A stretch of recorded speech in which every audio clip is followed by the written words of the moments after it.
মাংস এনেছি, সেগুলো ধুয়েছি, ধুয়ে পরিষ্কার করে রেখেছি, তোমাদের দেখাবো। তারপরে চই ঝালও কেটেছি, চই দিয়ে আজকে মাংস রান্না করব। আশা করি ভালোই হবে, জানি না কেমন হবে। দেখো দইটা যে ফেটাচ্ছি, ফেটিয়ে রেখেছি এখানে। এই দেখো, এটা দই জিম থেকে আসবে, তারপর দাদার খাবারটা দিয়ে আসবো। আর জামাইবাবু কখন আসে, জামাইবাবুকে ফোন করতে হবে, জামাইবাবু ফোন করলে তারপরে আসবে।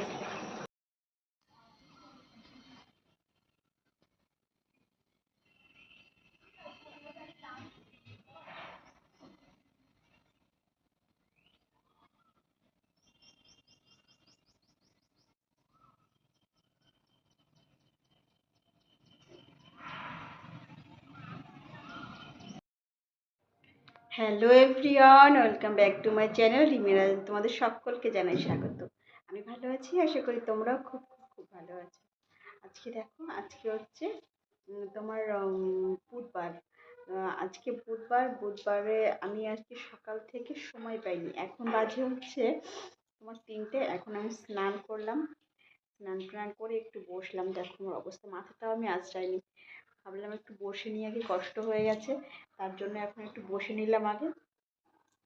আজকে হচ্ছে আমার বাড়ি একটু খাওয়া দাওয়া আছে। কারণ হচ্ছে আমার জামাইবাবু আজকে কালকে চলে যাবে। তো জামাইবাবুকে ইনভাইট করেছি আমাদের ঘরে খাওয়া দাওয়া করার জন্য। তো সেটাই। আর আমার বৌদিও বাড়িতে নেই যে একটু হেল্প করে দেবে। বৌদি থাকলে তো আমার কোনো চিন্তাই নেই, বৌদি আমাকে অনেক হেল্প করে দেয়। তো সেই জন্য একাকেই সব কিছু করতে হচ্ছে। আবার সকালবেলা রান্না করে বড় অফিসে গেছে, দাদারও খাবার দিয়ে এসেছি। দিয়ে এসে তারপরে মাংস এনেছি, সেগুলো ধুয়ে পরিষ্কার করে রেখেছি, তোমাদের দেখাবো। তারপরে চই ঝালও কেটেছি, চই দিয়ে আজকে মাংস রান্না করব। আশা করি ভালোই হবে, জানি না কেমন হবে। চলো আমার সঙ্গে ব্লগটা কন্টিনিউ করো, কি কি রান্না হবে সেগুলো তোমাদের দেখাবো। আশা করি তোমাদের ভিডিওটা ভালো লাগবে। আর ভালো লাগলে প্লিজ প্লিজ প্লিজ একটু সাবস্ক্রাইব করে দিও। আর যারা নতুন আর কি আমার ভিডিওটা দেখছো, তারা একটু সাবস্ক্রাইব করে দিও। আর যারা পুরনো আছো, তারা প্লিজ লাইক আর কমেন্ট আর শেয়ার করে দিও। তাহলে আমি খুব খুশি হব, কারণ তোমরা কিন্তু আমার ছোটো ভিডিওতে অনেক অনেক ভালো সাপোর্ট করছো আমাকে, কিন্তু আমার ছোটো ভিডিওতে একটুও তোমরা আমাকে সাপোর্ট করছো না। তো প্লিজ তোমাদের কাছে রিকোয়েস্ট করছি, একটু সাপোর্ট করো। তোমাদের সাপোর্ট তোমরা সাপোর্ট পেলে আরও ভিডিও করার অনুপ্রেরণা পাই আমরা। চলো আজকে তোমাদের দেখাবো আমি আজকে কে আসবে। আর আমার জামাইবাবু আসবে, তো বলে দিলাম। কিন্তু জামাইবাবু তোমার দেখোনি, জামাইবাবু থাকেও না এখানে, জামাইবাবু থাকে মহারাষ্ট্রে। তো আসুক, তোমাদের দেখাবো। চলো, আর কি কি রান্না হচ্ছে সেটাও দেখাবো, চলো। এই দেখো, বলতে বলতে চলে আসলাম রান্নাঘরে। রান্নাঘরে এসে এবার প্রথম কাজ হচ্ছে ডাস্টারটা পেতে নেওয়া। কারণ ডাস্টারটা পাতলে না মানে ইয়েটা মানে স্ল্যাবটা নোংরা কম হয়। আর এই যে দেখো, ফ্রিজ থেকে মাছটা বের করে এনেছি, এনে জলের মধ্যে চুবিয়ে রেখেছি। মাছটা দেখো পুরো ইটের মতো শক্ত হয়ে গেছে। আর এদিকে আমি কেটে রেখেছি আলু আর চই ঝাল। তোমরা কারা কারা চই ঝাল খাও আমাকে কমেন্টে জানিও। আমি কিন্তু চই ঝাল পছন্দ করি না, কিন্তু আমার বর পছন্দ করে, তো সেই জন্য চই ঝাল দেওয়া। আর এদিকে হচ্ছে রেখেছি শুকনো লঙ্কা, আদা আর রসুন ভিজিয়ে রেখেছি। এটা হচ্ছে মিক্সচারে পেস্ট করতে হবে। আর কেটে রেখেছি পেঁয়াজ। আরে পেঁয়াজ কাটিনি এখনো, ছালটা ছাড়িয়েছি। এত চোখ দিয়ে জল পেরেছে, পেঁয়াজ কাটতে গেলে পুরো কান্না করতে করতে একাকার অবস্থা। পেঁয়াজে খুব ঝাঁজ। আগে আমি দই কাতলা করব, তো দই কাতলার আর কি মশলাটা আগে আমি করে নিচ্ছি, তোমাদের দেখাই আমি দই কাতলার মধ্যে কি কি মশলা দিই। এই দেখো, কাঁচা লঙ্কা দিয়ে দিলাম, আর এদিকে দিয়ে দিলাম পোস্ত, আর দিয়ে দেব হচ্ছে তোমাদের পেঁয়াজ কুচি। এই যে দুটো দুটো পেঁয়াজ আমি এখানে কুচি করে এর মধ্যে দিয়ে পেস্ট করে নেব। আর ওখানে আদা রসুন আর শুকনো লঙ্কাটা পেস্ট করব, তো সেইটাই ওখান থেকে একটু দিয়ে দেব। তো সেই জন্য আর কি আর ওর মধ্যে আলাদা করে দিচ্ছি না। আর এই দেখো, এরকম করে করে আমি পেঁয়াজগুলো 4 খণ্ড করে করে মিক্সচারে দিয়ে ঘুরিয়ে নেব। তোমরা কে কেমন করে দই কাতলা করো আমাকে কমেন্টে করে বলো, যে তোমরা কেমন করে দই কাতলা করো। আমি তো এরকমভাবেই করি। আমি কাজু বাদাম দিই, কিন্তু এখন আমার কাছে কাজু বাদাম নেই, তো সেই জন্য আর এই দেখো মাছগুলো আমি বরফ ছাড়িয়ে নিয়েছি। মাছগুলো বরফ ছাড়ানো হয়ে গেছে, আর এদিকে আমি মশলাগুলো আর কি আমার রেডি হয়ে গেছে। এই দেখো পোস্ত বাটা, আর এদিকে হচ্ছে লঙ্কা, যেটা তোমাদের দেখায় লঙ্কা, আদা আর রসুন বাটা করে ফেলেছি। এবার মাছটাকে একটু হলুদ লবণ মাখিয়ে রাখবো। একটু হলুদ লবণ মাখিয়ে রাখলে পরে মাছটা ভালো আর কি ভাজা করার সময় খুব ভালো হয়। আর এই যে দেখো এইগুলো মশলাগুলো এখানে রেখেছি। এবার এগুলো আমি আর কি যখন রান্না করব তখন ইউজ করব। আর আমি কেটে নেব হচ্ছে পেঁয়াজ। পেঁয়াজগুলো কুচি করে নিচ্ছি এদিকে। তাড়াতাড়ি করে পেঁয়াজগুলো কুচি না করলে পরে আর কি পরে অনেকটা পেঁয়াজ তো পরে আর কি লেট হয়ে যাবে, তো সেই জন্য আমি পেঁয়াজগুলো টুকটুক করে কুচি কুচি কুচি কুচি করে নিচ্ছি।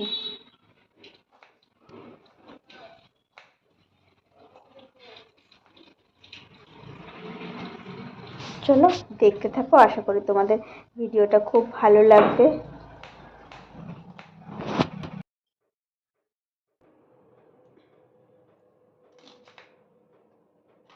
এই দেখো বলতে বলতে আমার পেঁয়াজগুলো কুচি করা হয়ে গেছে।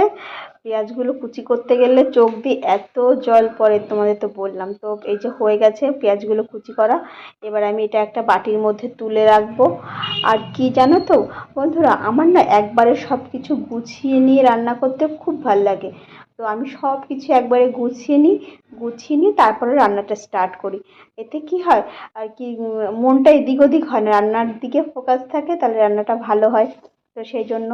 আর তোমাদের তো আগেই বলেছি যে মাছে তেল হলুদ মাখিয়ে রাখবো, তো সেটাই স্টার্ট করে দিয়েছি।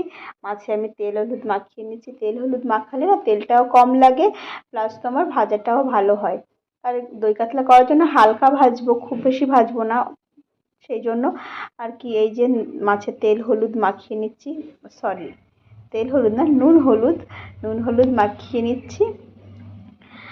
আর যেটা বলছিলাম তোমাদের, আমার না এলোমেলোভাবে রান্না করতে একদম ভালো লাগে না। আমি সব সময় গুছিয়ে রান্না করতে পছন্দ করি। তো সেই জন্য আর কি সব কিছু তোমরা তো দেখতেই পাচ্ছ, সব কিছু আমি একবারে রেডি করে নিয়ে তবে আমি রান্নাটা স্টার্ট করি।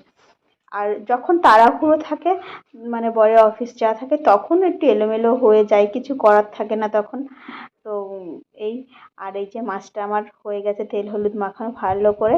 আর একটু হলুদ দিচ্ছি কারণ হলুদ একটু কম কম লাগছিল। আর ফ্রিজের মাছে না হলুদ মনে হয় একটু বেশি লাগে, আর ফ্রিজে একটু থাকলে পরে এরকম হয়, কেন জানি না। তো চলো এই যে তেল হলুদটা মাখানো হয়ে গেছে। এবার আমি মাছটাকে ঢাকা দিয়ে সাইডে রেখে দেবো। এবার আমি চাল ভাবছি যে মাছটা যখন হয়ে গেছে চালটাও আমি ভিজিয়ে নিই, কারণ চালটা ভিজানো হয়ে গেলে পরে আমার কি ভিজিয়ে রেখে তবে আমি রান্নাটা স্টার্ট করব। তাহলে পরে চালটা ভিজা হলে ভাতটা ভালো হয়। দেখো মাছটা ভেজে নিচ্ছি হালকা করে। বানাবো হচ্ছে কি বলো তো, দই কাতলা। তো এই যে দেখো মাছটা উল্টে দিচ্ছি, একদম হালকা করে ভেজে নেব।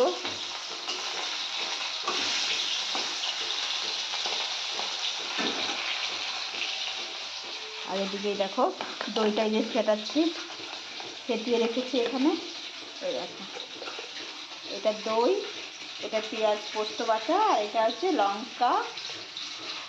লঙ্কা আদা রসুন বাটা। এগুলো দিয়েই এখন করব হচ্ছে দই কাতলা। আশা করি ভালোই লাগবে। কেমন লাগবে, আমি ফার্স্ট টাইম বানাচ্ছি। ফার্স্ট টাইম আগে একবার বানিয়েছিলাম জামালপুর যখন ছিলাম তখন, আর এই একবার বানাচ্ছি। আশা করি ভালোই লাগবে, কারণ জামালপুরে বসে যখন বানিয়েছিলাম তখন তো ভালো লেগেছিলো।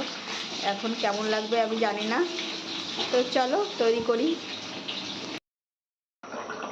দেখো রান্না বান্না প্রায় হয়ে গেল, সব কিছু মাছের ঝোলটা করে নিয়েছি, ডালটা করে নিয়েছি। এখন এই যে দেখো মাংসটা রান্না করছি। এই যে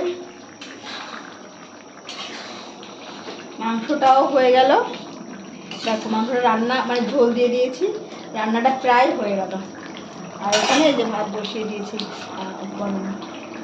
রান্না হয়ে গেছে। এখন শুধু গেস্টদের আসার অপেক্ষা। তো আমার বৌদি বাড়ি নেই, তো দাদার খাবার আবার দিয়ে আসতে যেতে হবে। বরমশাই জিমে গেছে, এসে অফিস থেকে এসে তো ও আর কি জিম থেকে আসবে, তারপর দাদার খাবারটা দিয়ে আসবো। আর জামাইবাবু কখন আসে, জামাইবাবুকে ফোন করতে হবে, জামাইবাবু ফোন করলে তারপরে আসবে। চলো রান্নাবান্না করি, তারপরে আবার তোমাদের সাথে কথা বলছি বলতে জামাইবাবু আসো, জামাইবাবুকে দেখাবো কী খাওয়া দাওয়া হচ্ছে, সেটাও তোমাদের দেখাবো। চলো খাওয়া দাওয়ার সময় আবার কথা হবে।